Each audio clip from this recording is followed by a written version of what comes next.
السلام علیکم ناظرین، آپ دیکھ رہے ہیں زیرو پوائنٹ میڈیا چینل اور میں ہوں آپ کا میزبان ذیشان اکبر، اور آج کا ہمارا موضوع ہے ناک۔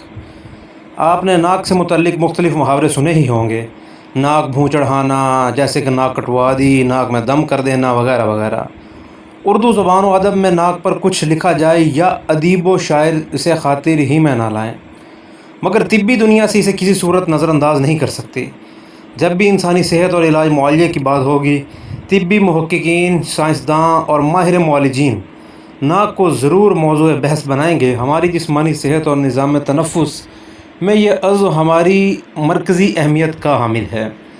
ناک ایک حساس آرگن ہے جو ہمارے چہرے پر نمایاں ہوتی ہے۔ یہ نظام تنفس کا حصہ ہے، یعنی کہ ہمارے بریتھنگ سسٹم کا، جس کے ذریعے تازہ ہوا ہمارے جسم میں داخل تو ہوتی ہے، اس کی بدولت ہم سونگھ کر ماحول یا اشیاء کو جانتے ہیں اور سمجھ سکتے ہیں، یعنی خوشبو ہو گئی، بدبو کی پہچان، فضا میں کثافتوں کا اندازہ کرنے کے ساتھ ساتھ ماحول کی مختلف حالتوں کا سونگھ کر ادراک کرنا بھی اس آرگن کی ہی بدولت ممکن ہوتا ہے۔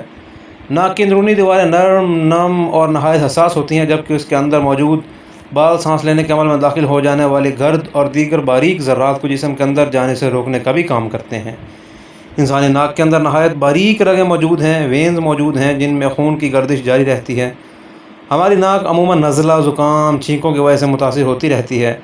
نزلے کی وجہ سے اکثر ناک بند ہو جاتی ہے اور ہمیں سونگھنے میں مشکل پیش آتی ہے، یا یہ کہہ لیں کہ انسان کسی قسم کی بو محسوس نہیں کر پاتا۔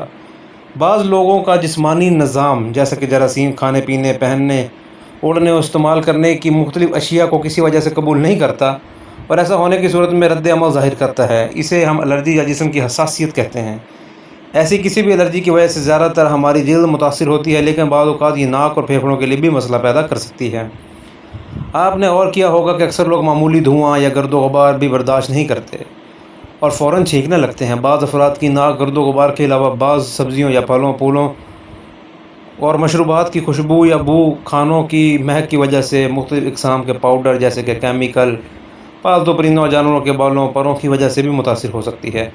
اکثر ایسے افراد کو ناک کی سوزش کا مسئلہ لاحق ہو جاتا ہے، اور یہ ایک قسم کی حساسیت ہی ہوتی ہے جسے نظر انداز نہیں کرنا چاہیے، کیونکہ الرجی اگر شدت اختیار کر جائے تو کئی طبی پیچیدگیوں کا سبب بن سکتی ہے۔